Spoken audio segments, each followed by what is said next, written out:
já estão chegando perguntas. A Maria Matsutaki, da SEBS da Diocese de São José dos Campos, no Vale do Paraíba. Ela pergunta: como reacender o profetismo da SEBS e recuperar a identidade da SEBS nos grandes centros urbanos? É a pergunta da Maria Matsutaki. Então, Adriano. Este é um desafio que nós temos que enfrentar, porque nestes poucos anos, desde que a caminhada da SEBS se iniciou aqui no Brasil e na América Latina, houve um deslocamento maciço da população da área rural para a cidade. E este deslocamento, claramente, criou uma mudança muito grande de realidade. E, graças a Deus, tem experiências de comunidades eclesiais de base também nos grandes centros, mas estamos ainda buscando um modo melhor para poder chegar à população urbana. E não podemos dizer que já resolvemos este problema pastoral, mas estamos nos esforçando e é muito importante que quem tem experiência de vivência comunitária na realidade urbana possa colocar em círculo a experiência para que aquilo que nós podemos ver que dá certo possa ser experimentado, enriquecido e vivido também por outras comunidades. A Maria Matsutaki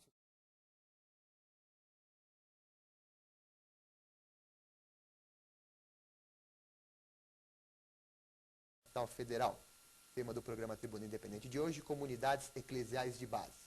Muitas perguntas chegando. O Elson Matias, Santa Rita, na Paraíba.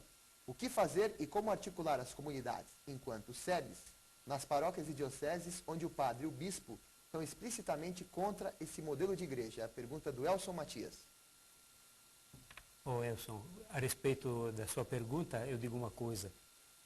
Tem bispos, né, meus irmãos, que estão com desconfiança, com dúvidas a respeito da caminhada das comunidades eclesiais de base.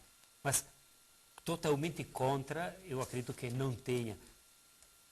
E algum padre que possa ser contra, pode acontecer. Mas eu creio que a atitude melhor é, primeiro, não perder a própria união e a própria organização baseada na escuta da palavra de Deus e na oração. Depois, procurar o diálogo, né, mesmo com toda a dificuldade e com toda a firmeza e também com toda a humildade, para que o padre ou eventualmente o bispo possa superar as desconfianças ou as dúvidas que possa ter. E depois, se permanecem essas dificuldades, saber resistir também, né? A resistência né, no respeito e na fidelidade àquilo que são os compromissos, né, de nós cristãos, pode ser também uma sinal e uma força para poder continuar. Uma outra coisa que pode ajudar é não perder os contatos com os companheiros e os irmãos, né, de outras comunidades, de dioceses próximas, onde a situação pode ser um pouco diferente, ou de paróquias próximas um pouco melhores. Esta comunhão recíproca, visitar e se apoiar reciprocamente é também uma ajuda muito grande e pode aliviar, né, o sofrimento de uma situação de incompreensão. O padre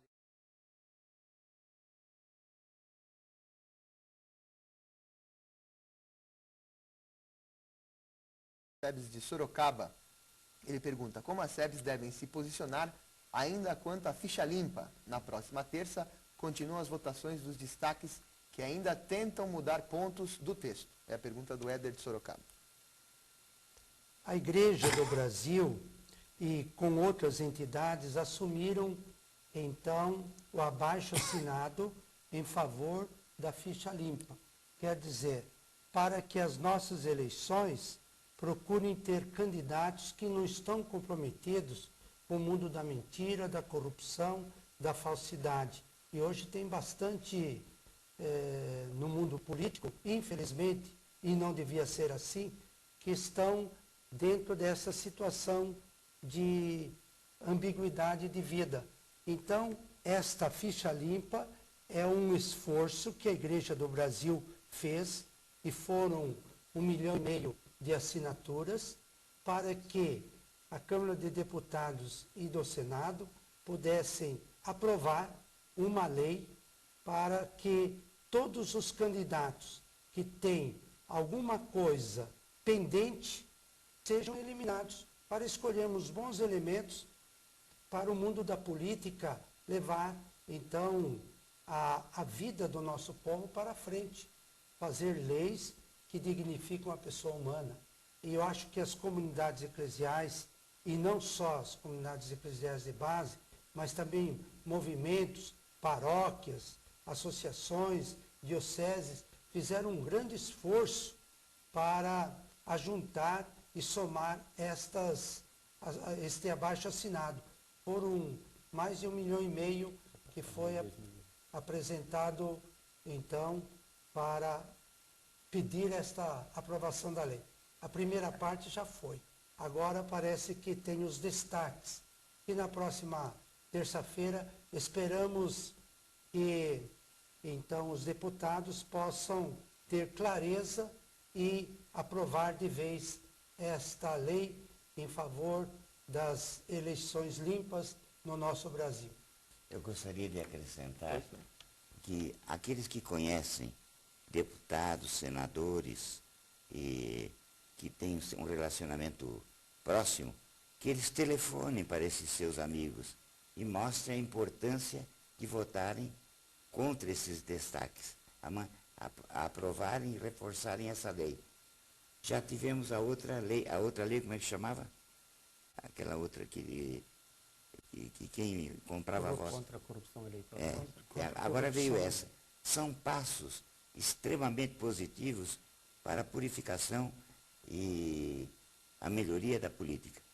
Então, eu creio que uma das coisas, além de rezar, de falar, telefonar para o deputado: ó, deputado, eu costumo votar no senhor, mas se eu descobrir que o senhor vota contra a ficha limpa, perdeu o meu voto.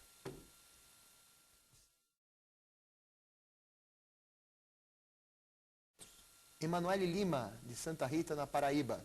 Como deve-se acontecer a articulação entre SEBS e Juventude, Dom Adriano Tioca Vazino? As comunidades eclesiais de base não podem absolutamente esquecer os jovens. E os jovens devem ter um espaço próprio e um espaço importante dentro da caminhada das comunidades. Para isso, tem várias formas de pastoral da juventude, por exemplo, a PJMP, que é bastante próxima à caminhada das comunidades.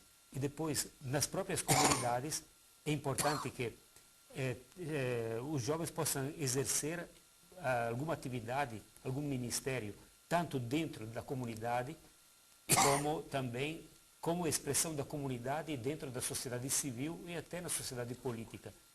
E eu, por experiência, no nosso Regional Nordeste 2, eu vi que as comunidades e as dioceses, cujas comunidades se abriram para dar espaço à juventude e renovaram também as lideranças, as comunidades estão se renovando, são vivas e estão partindo para novos horizontes, né? Então, a presença da juventude é fundamental. E vocês jovens não devem ter medo de exigir o vosso espaço dentro da caminhada das comunidades. O que Dom Adriano Tioca Vazino considera como essencial